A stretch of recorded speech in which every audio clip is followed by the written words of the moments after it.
வணக்கம். அடுத்ததாக வந்து பார்த்திங்க அப்படின்னா, போர் மாடல்ஸில் சப்ஷெல்லில் எத்தனை எலக்ட்ரான் இருக்குது, எத்தனை ஆர்பிட்டால்ஸ் இருக்குது, அதனுடைய ஆங்குலர் குவாண்டம் என்ன, டெராக் கான்ஸ்டன்ட் என்ன அப்படின்றத நம்ம பார்க்க போகிறோம். இப்போ வந்து பார்த்திங்கன்னா, சப்ஷெல் வந்து நாம் எஸ், பி, டி, எஃப் அப்படின்னு சொல்லுவோம். இதில் எல்லோட வேல்யூ, அதாவது ஆங்குலர் குவாண்டமோடைய வேல்யூ வந்து பார்த்திங்க அப்படின்னா, நமக்கு 0 இருந்ததுன்னா எஸ், 1 இருந்ததுன்னா பி, 2 இருந்ததுன்னா டி, 3 இருந்ததுன்னா எஃப் அப்படின்னு சொல்லுவோம். இப்போ ஒவ்வொன்றும் எத்தனை எலக்ட்ரான் இருக்கிறது அப்படின்னு கண்டுபிடிக்கிறதுக்கு ஆனால் ஃபார்முலா வந்து பார்த்திங்க அப்படின்னா 4l+2 இதுதான் அதுக்கான ஃபார்முலா. இப்போ எல்லோட வேல்யூ 0 அப்படின்னா நமக்கு வந்து பார்த்திங்கன்னா எல்லோட வேல்யூ 0 அப்படின்னா அதில் வந்து பார்த்திங்கன்னா நமக்கு 2 எலக்ட்ரான்ஸ் இருக்கும். அது எல்லோட வேல்யூ 1 அப்படின்னா வந்து பார்த்திங்கன்னா நமக்கு 6 இருக்கும். இந்த ஃபார்முலா படி நம்ம கண்டுபிடிச்சிக்கலாம். அடுத்ததாக வந்து பார்த்திங்கன்னா நம்பர் ஆஃப் ஆர்பிட்டால்ஸ்க்கான ஃபார்முலா வந்து பார்த்திங்கன்னா 2l+1 இதுதான் வந்து நம்பர் ஆஃப் ஆர்பிட்டால்ஸ்க்கான ஃபார்முலா. எல்லோட வேல்யூ வந்து 0 அப்படின்னா நமக்கு இருக்க ஆர்பிட்டால்ஸோட அளவு வந்து பார்த்திங்கன்னா 1 இதுதான் அதுக்கான மதிப்பு. அடுத்ததாக வந்து பார்த்திங்க அப்படின்னா ஆங்குலர் குவாண்டத்துக்கான ஃபார்முலா வந்து பார்த்திங்க அப்படின்னா √l × l+1 இன்ட்டு h/2π இதுதான் வந்து ஆங்குலர் குவாண்டத்துக்கான ஃபார்முலா. எல்லோட வேல்யூ 1 அப்படின்னா நம்ம இங்கே எல்லுக்கு 1 அப்ளை பண்ணோம் அப்படின்னா நமக்கு வந்து பார்த்திங்கன்னா √2 × h/2π இதுதான் வந்து ஆங்குலர் குவாண்டம். நமக்கு அடுத்தது வந்து டெராக் கான்ஸ்டன்ட்னா ஒன்றும் கிடையாது, h கிராஸ்ன்னு சொல்லுவோம். h கிராஸோட வேல்யூ வந்து பார்த்திங்கன்னா h/2π. இங்கே நமக்கு ஆங்குலர் குவாண்டம் வந்து பார்த்திங்கன்னா ஏற்கனவே கண்டுபிடிச்சி வச்சுருக்கோம் √2. அப்போ h/2π நம்ம h கிராஸ்ன்னு எழுதலாம். இதான் வந்து டெராக் கான்ஸ்டன்ட். இப்போ சப்ஷெல்லில் நம்ம எலக்ட்ரான், ஆர்பிட்டால்ஸ், ஆங்குலர் மொமெண்டம் கண்டுபிடிக்கிறத பார்த்துட்டோம். அடுத்தது வந்து பார்த்திங்கன்னா புத்தகங்களில் என்னென்னலாம் இது சம்மந்தமாக வந்திருக்கு அப்படின்றத பார்ப்போம். இப்போ பாருங்கள், போருடைய அணுக்கொள்கை அப்படின்னு சொல்லிட்டு 9th புத்தகத்தில் இருக்குது. 1913ஆம் ஆண்டு டென்மார்க்கை சேர்ந்த நீல்ஸ் போர் அவர் தான் வந்து பார்த்திங்க அப்படின்னா புதிய அணுக்கொள்கையை உருவாக்குறாரு. அது ஏற்கனவே நம்ம சொன்ன பாயிண்ட் இருந்ததுன்னா விட்டுருங்க, எக்ஸ்ட்ரா பாயிண்ட் இருந்ததுன்னா எடுத்துக்கோங்க. அணு வந்து பார்த்திங்க அப்படின்னா அணுவில் எலக்ட்ரான்கள் நிலையான வட்டப்பாதையில் சுற்றி வருகின்றன.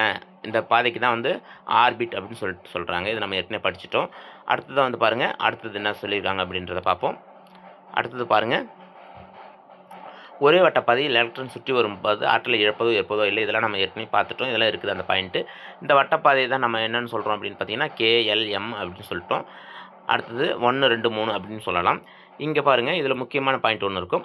உட்கருவுக்கு அருகாமையில் இருக்கும்போது குறைந்த ஆற்றலை உடையது. இது பாயிண்ட் முக்கியம், இதை நோட் பண்ணி வச்சுக்கோங்க. அடுத்தது பாருங்கள், உட்கருவிலிருந்து தொலைவு அதிகரிக்கும் போது ஆர்பிட்டான் ஆற்றலும் அதிகரிக்கிறது அப்படின்றது. குறைந்த ஆற்றல் உட்கருவுக்கு அருகில் இருக்கும்போது குறைந்தான ஆற்றல், உட்கருவிலிருந்து என்னோட வேல்யூ அதிகரிக்க ஆற்றலும் அதிகரிக்கும். அடுத்தது, ஒவ்வொரு ஆர்பிட்டும் நிலையான ஆற்றல் அளவினை பெற்றிருப்பதால் அவற்றை ஆற்றல் நிலை அல்லது ஆற்றல் மட்டங்கள் அப்படின்னு சொல்லிட்டு அழைக்கலாம். இந்த பாயிண்டில் நோட் பண்ணி வச்சுக்கோங்க. அடுத்ததான் வந்து பார்த்திங்கன்னா இதனுடைய குறைபாடுகள் அப்படின்றத கீழே கொடுத்துருக்காங்க பாருங்கள். அதாவது வந்து பார்த்திங்கன்னா இந்த போர் கொள்கையில் வந்து பார்த்திங்கன்னா ஹைட்ரஜன் அல்லது ஹைட்ரஜனை ஒத்த இங்கே கொடுத்துருப்பாங்க பாருங்கள், ஹீலியம் ப்ளஸ்ன்னு கொடுத்துருப்பாங்க. அப்போ அதில் ஒரு எலக்ட்ரான் தான் இருக்கும். லித்தியம் 2+ இருக்கும், அதுலேயும் ஒரு எலக்ட்ரான் தான் இருக்கும். பெரிலியம் 2+ இருக்கும், பெரிலியம் 3+ இருக்கும், அதுலேயும் ஒரு எலக்ட்ரான் தான் இருக்கும். அதுக்கு மட்டும் தான் பயன்படுத்த முடியும், மற்றதுக்கெலாம் பயன்படுத்த முடியாது அப்படின்றத கொடுத்துருக்காங்க. இதையும் நோட் பண்ணி வச்சுக்கோங்க. இது இது மாதிரி கேள்விகள் கேட்கலாம். அடுத்தது வந்து பார்த்திங்கன்னா 10வது புத்தகத்தில் போரோடைய கொள்கைகள் என்ன கொடுத்துருக்காங்க அப்படின்னு பார்த்தீங்கன்னா இது கொஞ்சம் அதுக்கு இல்லாத பாயிண்ட்ஸ்லாம் இதில் இருக்கும்.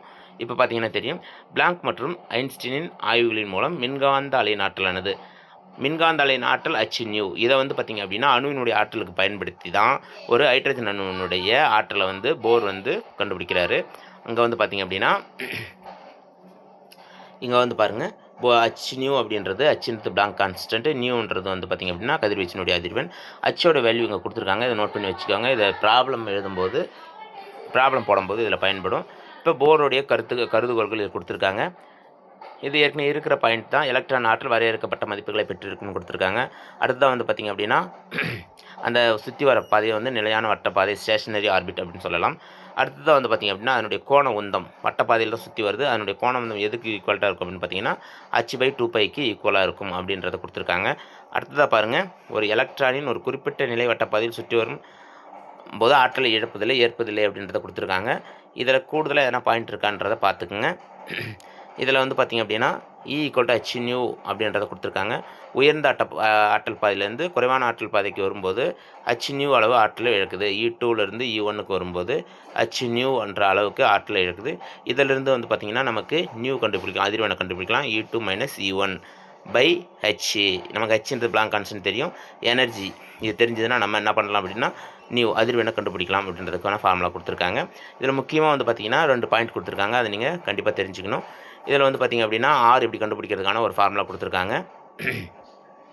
இதுலேயும் அதே பாயிண்ட் கொடுத்துருக்காங்க பாருங்கள். ஒத்த அந்த ஹைட்ரஜனை ஒத்த ஹைட்ரஜனை ஒத்த அணுக்களுக்கு தான் வந்து பார்த்திங்கன்னா நம்ம ஆற்றல் கண்டுபிடிக்க முடியும் அப்படின்றத கொடுத்துருக்காங்க. இங்கே ஆர்எனுக்கு ஒரு ஃபார்முலா கொடுத்துருக்காங்க பாருங்கள். ஆர்என் = 0.529 × n² Z ஆம்ஸ்ட்ராங் கொடுத்துருக்காங்க. ஈயோட வேல்யூ பாருங்கள் -13.6 Z² n². Electron volt atom power -1ன்னு கொடுத்துருக்காங்க. அல்லது எனர்ஜியோட வேல்யூ பார்த்திங்கன்னா -13.12.8 n² மேலே Z² kilo joule by mole அப்படின்றத கொடுத்துருக்காங்க. அதேமாதிரி போர் கொள்கையினுடைய வரம்புகள் அப்படின்னு சொல்லிட்டு இங்கே கொஞ்சம் கொடுத்துருக்காங்க. இதையும் பார்த்துக்குங்க. அதாவது ஹைட்ரஜன் அல்லது லித்தியம் 2+ போன்ற ஒத்த எலக்ட்ரான்களுக்கு மட்டுமே வந்து பார்த்திங்கன்னா இதை வந்து பயன்படுத்த முடியும்னு கொடுத்துருக்காங்க. அடுத்தது இன்னொரு பாயிண்ட் கொடுத்துருக்காங்க. என்ன அப்படின்னு பார்த்தீங்கன்னா